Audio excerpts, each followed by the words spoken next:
Welcome to another edition of Barometer. I'm your host, Melanie Smith, and I have with me here Aletha MacArthur, who is from Aletha's Place, New Growth Family Center.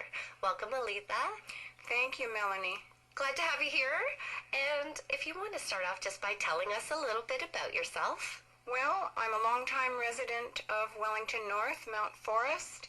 I have lived here, raised my family here, and have been a career educator for a number of years, and worked in the schools in the north as a special education teacher, special education specialist, and then as a behavior specialist. Awesome.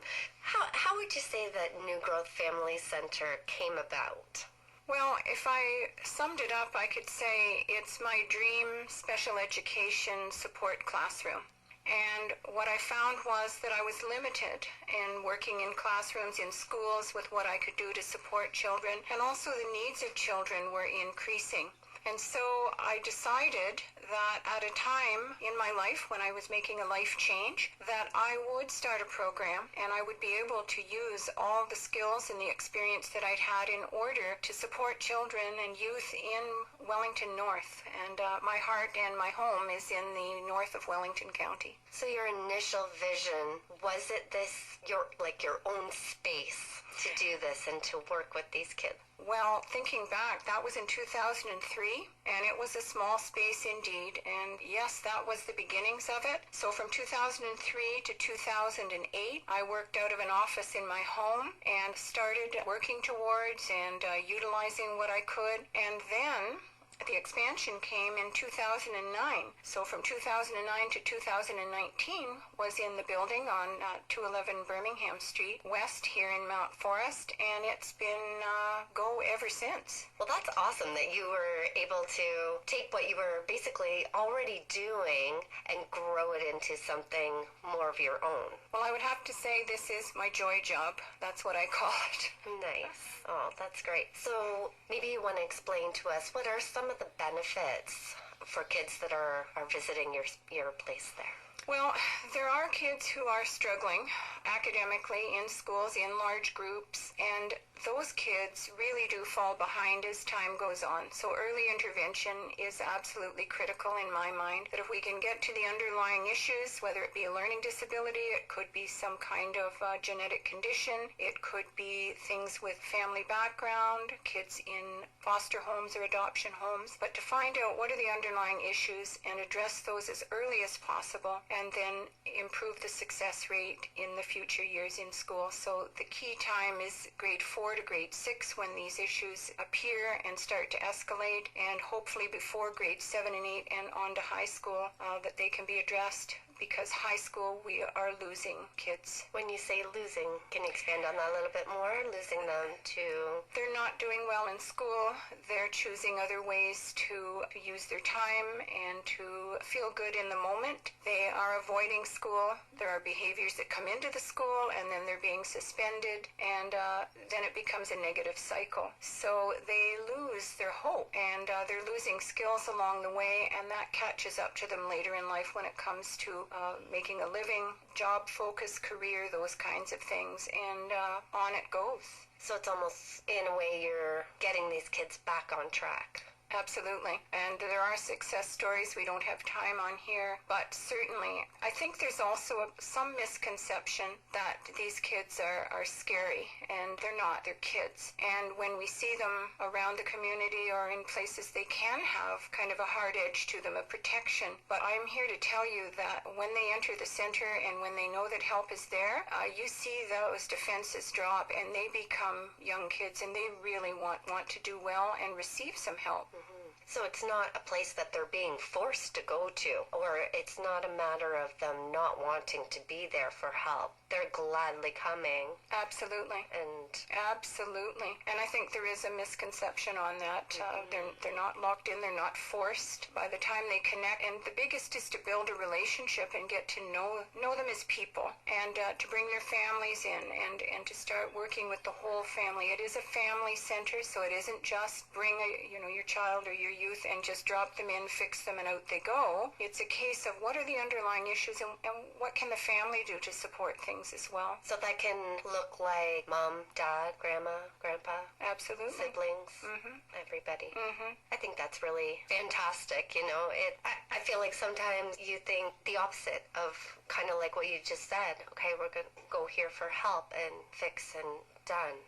And that's really not the case. If I could add here, one of the big motivations for me was my last teaching post, and I worked in Section 23 school, which is a locked facility, a residential program for kids that were unmanageable, and attached to that were classrooms. And seeing that and seeing the need for that, my question was, why do kids get to this point? Right. And the other was, why aren't they getting better? Well, they were away from their families. They were in a lockup situation. There was a large group of them, and they didn't like being there. They didn't want to be there. And so there was a lot of aggression and violence within the building, not within my classroom, but there was rebellion against the staff. There was all of those kinds of behaviors escalating in the time that I was there. And my thought was, if this is the treatment, then why aren't they getting better? They are getting worse. So from there, that's where I was motivated to say, well, what could I do differently that we can prevent the need for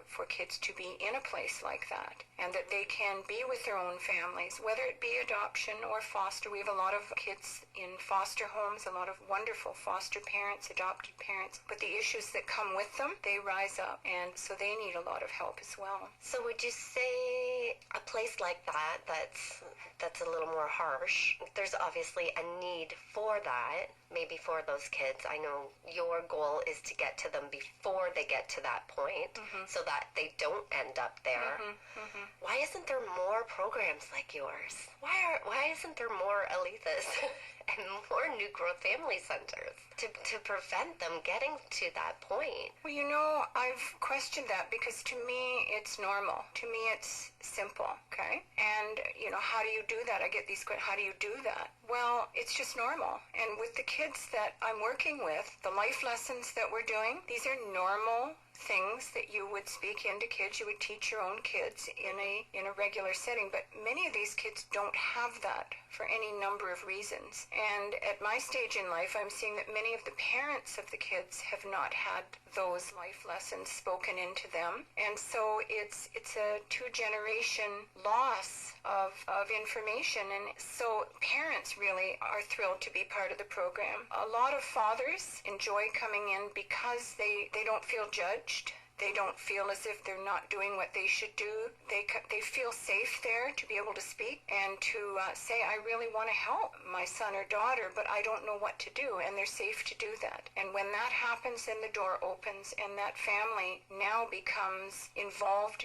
in the whole process, and they're learning themselves. And that's when it really takes off. And to see those, I've just had someone say to me, how do you do this? When are you going to retire? And to say, well, this is my joy job. So as long as I can do that and see whole families that can wave at me on the street or call me or get in touch after several years and say, hey, we're doing fine, how are you? I can't describe that. It's amazing. So why would I stop?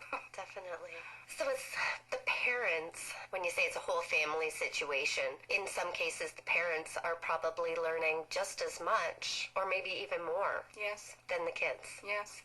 That's fantastic. Now, I had a situation actually today, didn't mean to cut you off, go ahead. but the young person who comes, and this is a different program. This is a prevention program where I do a weekly session with a young person and then their families we're coaching. But anyway, this is his fourth session, and the parent said, oh, by the way, he was saying some of the things you say to his father, about that, and just that kind of thing where it's moving into the home and the parents are chuckling, but it's right, and the child is saying, hey, this is what we're learning at Aletha's. Working. Yes. It's working. Yeah. And they weren't angry with me. Well, that's great. So not only is it benefiting the household, the family, but that's got to have a ripple effect on the community as well, and the schools, I would think so. their peers. It's going to be benefit in many ways, not just to the one child. But we have happier families. We have families with a better quality of life, that they're not arguing and fighting, and, learning how to problem solve, and, learning how to help their child without demands and yelling and, those kinds of things that anyone can fall into under stress. Can you tell us, who are your supporters and how does that work? Well, we did have an unfortunate situation a few months ago, and what I would say to you is that has opened up a whole view of New Growth Family Center and Aletha's Place with the word out there, and that's a whole other story. So we've had some amazing support coming in since that time. And so is it mainly community support? Most of it is coming from out of the community. You mentioned, why aren't there more places like this? And I will tell you that New Growth Family Center is unique in that it does include the learning skills and the academics, along with the mental health and the social supports. So it is a combination. Typically, it's you go to one place for one thing, you go to another place to another. Right. So this is a holistic approach. And because I'm an educator, I can provide that kind of, and special education learning skills. Now, we talk about support from community members or whoever. What about financial support? Is this something that is government funded? No. I've been asked that so many times. And assumptions that there is government funding. No, absolutely not. It comes from parents. We do charge when it's possible. We do have a savings fund and have to keep that powered up in order to include young people who need help right away. By the time a school has identified underlying problems, by the time we have psychiatrists, medicals, all of that going on, it can be 2 to 3 years, and a lot can happen in 2 to 3 years in the life of a child. Sure. So in that case, I would be able to include a youth who I feel that I can provide assistance for, and I do attend doctor's appointments, I attend psychiatrist appointments, I work along with the family, and we can get some things going before it rises to crisis levels. Great. So the money, do you do things like fundraisers, or where does all the money come from to keep you going there? Because it's got to cost a lot. We have private donors, and more have taken notice, but primarily it comes from our personal investment, and we have recently come to the attention of some corporate funders, which I can tell you about, and that has been a major improvement. Positive for us, I'll tell you. Great. Do you want to mention who some of your financial supporters are? Well, huge was the Home Depot Canada Foundation. They have the Orange Door Project, and they reviewed our application because our roof was leaking, and the gym was having, we had water coming in, and we knew that this was coming up, and we're talking several $1,000s, and they reviewed it, and they took us to the second level, and we received a large donation to be able to do the roof and to be able to do the front entry and a back entry, and it was just amazing. So it's corporate programs outside do recognize the work, but not so much from the community. So that's why, if I can share as much as possible, there are many misunderstandings out there, I'm sure, and I'm not a big talker in general, but I realize that promotions is a big part of running an organization like this, so I've got to get out and talking. Excellent. Well, we're going to take a short break and talk some more when we come back with Aletha from New Growth Family Center, Aletha's Place. This is Melanie Smith on 88. Welcome back to this edition of Barometer. I'm Melanie Smith here talking with Aletha MacArthur from New Growth Family Center, Aletha's Place. Welcome back, Aletha. Thank you. So when we went to our break, we were talking about your supporters. Maybe we can just pick up there and let everybody know who the rest of your supporters are. We were talking about the grant that you got from Home Depot, and what other types of funding have you received? Well, the Wellington County Tow Group, we were nominated by John's Towing, and we received funding from there. for our savings that we can include kids as needed if parents are financially strapped. We receive supplies and things from a women's group of former Girl Guides from the county, 3 counties, I believe it's Tri-County. We received a grant from the Wellington North Cultural Roundtable to support music and art programs, which our facility does promote that. We have instruments and those kinds of things that we really want to bring to the community. And the most amazing of all, we had a 91-year-old gentleman who came to ask what we do and came to visit, asked a lot of questions, and he knew that we needed some renovation in the kitchen, and he donated a whole kitchen renovation, and it is absolutely beautiful. So we've received some local support recently, and as people get to know us a little bit more and find out more about us and stop in and ask, and I say, if you want to know what we do, please call, please ask, find out the facts. We are unique, and we are not a school, we are not a church, we are not a mental health facility. We are New Growth Family Center. Well, that's fantastic that you've had some great support coming in, especially when you have no help from the government. Mm-hmm. Again, I think it's important that is clear, that this is all, community supported. Would you say that your local community has not only supported, but you mentioned earlier that there was a bit of discrepancy on the things that were actually being taught there or going on there. Mm-hmm. What did that look like? Well, when we began Aletha's Place, and that was in 2018, and it was a small local initiative, and it was to provide a safe short-term overnight space for kids ages 12 to 15, and it was completed by volunteers. There was funding given to us from several groups who understood the need and believed in us. We had an open house back in January 31st, 2019. I put out interviews. I did interviews here, announcements, and I explained the plans. And I've learned since that unless people hear firsthand, they may have misconceptions. So to make a long story short, a few people, without asking for the facts, spread untrue rumors in the community, and it raised fears. And they shared the untruths in 2 newspapers all over the county. I had to get ahead of it, and I was pretty much in shock at that time that people were talking about my work, but more so that they were talking about the kids who were coming there. I will tell you, I had a bit of some second thoughts, and it did come as a big shock. So it did come to the attention of the municipality and to Wellington County. We had to attend a public meeting and explain the project. I had a lot of support from the municipality and from the council as well, but they had to follow procedure, and there was standing room only in the building.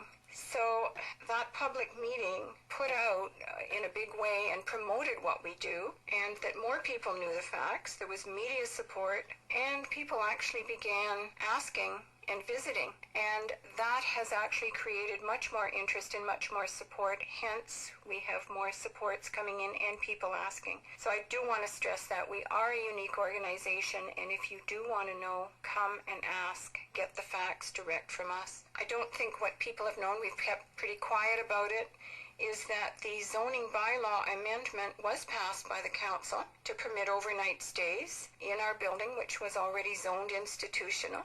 But this began a process to comply to new requirements, and it's been considerable expense. It was a close call to quitting, but too many people believed in us to quit now. So I know I sat on the stairs a couple of times and just wondered what it was all for, and is it time? And then the support started coming in from the community and beyond, and here we are. And this unfortunate situation has sparked a bigger plan, a business plan for the center, and to be sustainable. And that's where we are now. So it's almost like blessing in disguise. Big disguise. Yeah. Although it, at the time, maybe seemed like things were going downhill, in the end, ended up turning things around and really getting you some great new supporters and the changes that you needed to grow or continue to grow. And I've learned a life lesson. Talk more, promote more, I've learned that if you mind your own business, some people will make it up. So I'm talking more, and here I am. Well, that's great. I hope everybody listening has a chance to either give you a call or stop by or maybe even refer somebody that they know that may be struggling. Mm-hmm. So can we talk a bit more about the actual kids that come there? You mentioned ages 12 starting at. Now is that still the case, or have you expanded that? No, we're talking two programs here. So New Growth Family Center, which has been operating out of this building for 10 and a half years, is one section. Okay, so those kids, they can be younger children, and they would receive some assessment from me, and then I would work with the parents, who would then in turn work with their own kids. That's a parent coaching program. So I typically don't have 5, 6, 7-year-olds. Okay, I do have 8-year-olds and up, but they would attend a session in person, and then the parents attend with them. We do phone coaching over the phone, so that when they're in the midst of a problem, the parents can call me and we can work it through together. And that is unique in itself. It's not a 10 steps and you try it, and if it works, it doesn't. This is a working plan, and it is, I call coaching, you're in the game with the people, and you're actually coaching from the sidelines while you're in the game. Right. And it's very effective. So that age group, they would be younger, and any age actually. The intervention program is with kids who are probably above grade 6 and up into high school. And that involves parent coaching, child sessions, conflict mediation, communication issues between parents. And they have activities there. We have a gym, we have art facilities, we do brain training games, food.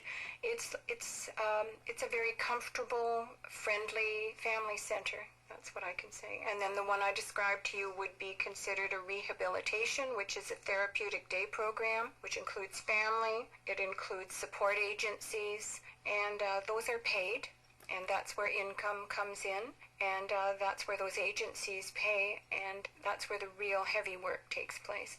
So in that case, I would have 1, 2, had up to 5 in that program with me.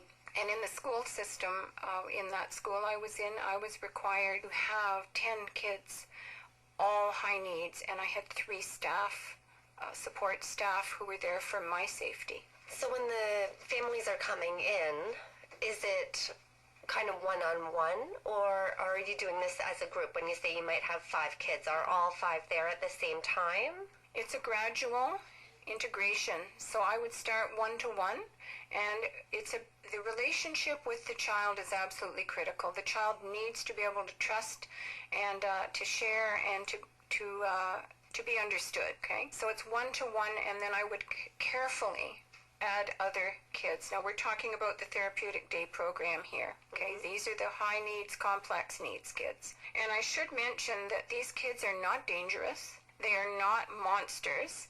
And if people in the community are thinking that these are really dangerous people, they're not. They're children and young people. But then we would integrate a child who's been there longer with a newer child, and they actually mentor each other, because as they move farther along in the life lessons, they're able to share them with the child coming along. So, for instance, in the gym, they're in a gym activity, and the younger one is not wanting to leave the game when it's time to move on to the next activity. The older one, or the more experienced one would say, hey, so-and-so, the timer's gone, it's time to move on to the next activity, and they would leave the gym. So that younger child is left, and that child either decides they're going to take it further, or they're going to follow the plan and just come out and move on with their day. And I will tell you that in 99% of the cases, you want to guess which they choose? Do the right thing. Yeah. They're going to do the right thing. Yeah. That's great. Yeah. Nice. So you have a gym. Mm-hmm. It's a fairly decent size. Yes. So they can play like volleyball, that type of stuff, or what are some of the activities that go on there in the gym? Volleyball, we do racquetball, they do badminton, they do mini sticks, and by the way, many of the problems in schools on the schoolyards come from kids in play, okay? Either they don't quite know how to play and communicate, or they get so heated up in the game that there's fights going on. The other is that when the bell goes, they don't want to quit. So I teach through living the experience. So as I said to you, having the timer, that kind of thing, it's not going away. Those are the kind of life lessons that I teach, and then they're encouraged to use those at home with their brothers and sisters, and they're able to use them on the schoolyard. You also have mentioned that you have instruments there. I do. So that's something that the kids can also, who teaches them how to play them. At first, many people are not open to trying instruments, so we do some play, okay, and just expose them. It's very important to identify a child's interest that can become a lifelong passion. So a child who's never had a piano or a keyboard or something, an instrument in their homes, or the family is not typically music other than listening to music or that kind of thing, they may not have had that experience. And many of them have tinkered with a piano, and then we start doing a little bit of lesson, and then I can have coaches come in and allow a little bit of lesson, but it's like an entry level. Hard to believe, but many kids will not go to lessons. They fear of failure, those who don't want to listen to instruction, any number of things, but just the early exposure and the fun with it, and that can open up a door to a whole new world. Same with art. Great. Now, do you have volunteers that come in? Maybe there's someone out there listening in the community that knows how to play the piano and could donate a couple hours of their time once a month, something like that. Are you looking for people like that? I would love to have people who I could call on, and then when the time arises, then I can call on them, and a young person really takes off with the drums, for instance, and to be able to say, could you come in for a couple of weeks, a couple of days, within a couple of weeks, and just mentor, and just the child can move into a new relationship, they can move into new skills with a new person, and that opens up their world in a whole other way. You also mentioned, the word school has come up a few times. Is there a lot of involvement with the schools? No. What I find is that since I've left the school system, I'm not part of the school system. So there has even been cases where I've been uninvited to school meetings with families to contribute to the work that we're doing and actually help the schools and share what we're doing, and that could be helpful to schools. And that's very unfortunate, especially coming from a background in education and working in the schools myself. Yeah, very unfortunate. Myself, I would think that would be something that they would be jumping on or happy to have that resource. I believe there's a bit of, as in the world, there's a lot of political issues, so yeah, I don't know. And the renovations, so you mentioned that you got a new roof and a new kitchen. That's fabulous. Is there anything else that you guys have done there recently that you want to talk about? Well, if I go back to the situation with the zoning change, because this was an impact, and we have been quiet about it, we haven't mentioned it, but with that came a whole list of compliance issues within our building. So basically, the rooms that we had set aside with partitions, etc., had to be torn down and had to meet the municipal standards. So we are now better than before and over the top in compliance. So it's been a considerable expense, and on top of the donations that had already been received. So as I said, it was a close call to quitting, but we had so much support coming from it. And then I would say many of the kids were devastated, and so I couldn't quit.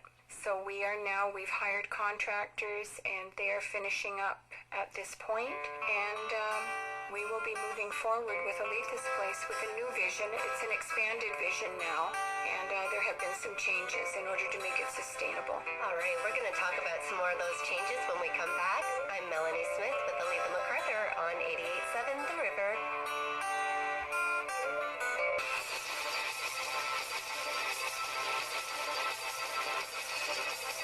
Welcome back to Barometer. I'm your host, MacArthur from New Growth Family Center, Aletha's Place. Welcome back, Aletha. We left off talking about some of the renovations that you guys had to do there. After the township meeting and having to make some changes to bring things up to code. So you mentioned your respite area, that those walls had to come down and be rebuilt to meet the new code. Do you want to tell us a little bit more about what's happening there and where that project's at? Mm-hmm. Well, actually, this was my small idea, and the little idea that was originally in place has actually sparked a bigger idea and has involved a bigger plan.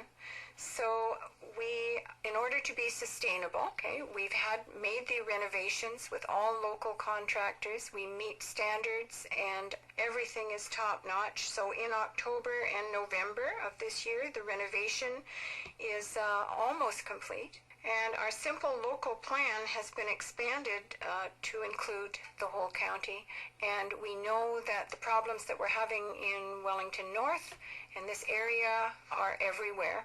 And so we are more determined than ever to provide support services to families right here in Wellington North. So the renovations are almost done. We've had local contractors who have contributed their work and their time and made us a priority, and that's been really, really encouraging. So we'll be rolling out the plans on this, and we'll be able to speak out publicly to keep the community informed, because I've certainly learned that I need to talk more and get the word out more and to make sure people really understand, because people don't typically just drop in and ask questions. Although they can. They're certainly welcome. And we have had a real increase since this issue back in the early part of the year, that people are actually asking and coming in, and I say I welcome that.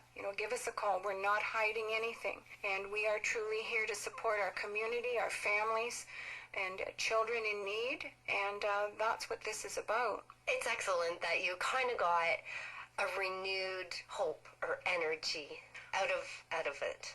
Well, I did sit on the stairs here and there for a while, and it was touch and go. Do we continue? Do I continue with this? Is this really a need, or is it time to call it quits? And here I am, and here we are, and we had a lot of support coming in from the community. To bigger and better. Bigger and better. So the part that you're renovating right now, this is where people would actually sleep. Yes. There's beds in there. Yes. Why would somebody need to sleep over there? It is a short-term overnight accommodation, so it is not long-term. It's not foster care. It's not people living there, not homeless people. But there are instances that happen very often where families are at odds, and usually early teens into teens, and people are frustrated. They don't know what to do. And so either parents can suggest that their child find somewhere else to stay, and there are many places that are not okay, not healthy, and not safe. And other times where kids are saying that I can leave if I want to, and there are many places for them to go that are not safe and are welcoming to young teens. So my hope is, and the need is there, that if there is a time of crisis in a family, that there is a safe place for them to go with some guidance. And the goal is to reestablish the family and to give some coaching to the family, to bring the family together, to do some mediation, and that family can be reunited, because when those things happen on both sides, the parents themselves, and it's that oh no feeling, what is that when their teen does not come home? And then when the teen is out there and it starts to get dark and cold and they're saying, oh no, what have I done? It's in that moment that if there is another place where someone can be for a short term and say, I need some help here. And then this is where the help comes in. There's family mediation, there is food, there is options to vent and share, and we all know what venting can do. It can certainly clear the air and then start thinking clearly. And families can be reunited. I mean, we do that now, but not with overnight, but that can certainly happen. And how many beds would you have? We have 4. So is there a number someone can call when a crisis situation comes up, or would this be for the families that are already going there and involved with New Growth Family Center? Can the kids call themselves? Can they put themselves in there, or does it have to be the parents that call and say, hey, can my kids stay there for the night? We're in a situation. Well, you've named a number of situations there. So there's two components to it. My original vision for this overnight at Aletha's place was to be community. So it would be for the north of Wellington and for families within our own community. So in that case, yes, they would call the number, and the parents could call, the youth could call the numbers on the door, okay? They could be referred by other family members, by a school, by another organization, that a child needs a safe place for a period of time. So that is the one that falls under the charity, and that is that we want to have the savings that if families cannot have the financial backing to place their child, or the child themselves can't, I mean a child youth, and we're talking 12 to 15. There was some misinformation out there that they were going to be older and possibly from harsher conditions, but these are children, these are kids. So we would have a savings fund for that. The other side of this, which is the expanded vision now, is that there are many foster homes and adoptive homes where issues come up, and so they would be placed there, and it would be pre-booked. It would be like an overnight, and to give a relief to a family. And there are many families with adopted kids, foster kids, and that's where we then work with Family and Children's Services, with the Canadian Mental Health Association, that they can help support those kids, and they would be paid overnight stays and pre-planned. Okay, so some of these agencies as well will call you and ask for your help. Yes, yes. Not just individual families, but actually the organizations as well. Connected with the overnight then is part of the treatment, because attached to it is New Growth Family Center, which is the conflict mediation, which is part of the life lessons that can be shared with these kids in that time as well. I'll maybe even get you to take that a little bit further, just so that we're clear for everybody. What is the difference between New Growth Family Center and Aletha's Place? New Growth Family Center is a registered charity, and its mandate is to support families within the community with complex needs kids, provide educational support, provide family coaching, provide sessions for children and youth who are dealing with home situations, school situations where they need help. Aletha's Place is now an overnight respite accommodation, and that would have access to all of the facilities at New Growth Family Center, but it is an overnight, and it would be a paid placement, and it would be secure, and it would have paid staff, and it would be available for those who need some space, and I still call it a home away from home. I was just thinking that, I think a lot of parents sometimes, you're at your wit's end with your kids, and it's like, I gotta call my mom. Mom, can you take the kids for the night? Like, all right, pack it up, or go into Grandma's house for the night. Right? Would almost be like that. Yes. It's getting that maybe 24-hour break. Thank you for that, because that is the vision of it, and there's so much misinformation. People see it either as an institution type of facility, with hardened, tough, kids who are trying to get away, and others see it as a school. Others see it as I don't know, but there's many there's a lot of untrue information, and if people go off on a tangent, we have a situation that happened last spring. So that is the exact model that I want to project. That's fantastic. Like I can see how a lot of families will benefit from this. So once your renovations are complete, do you want to talk a bit more about your future vision? Well, we're at the stage now, the final. Now we're just doing the cleaning and the furniture back in, and the tradespeople have been wonderful. And I'm not going to name them on the radio, but I will. But we've had local tradespeople who have made a time to come and do this work for us because it had to be done in stages. There was the electrical contracting.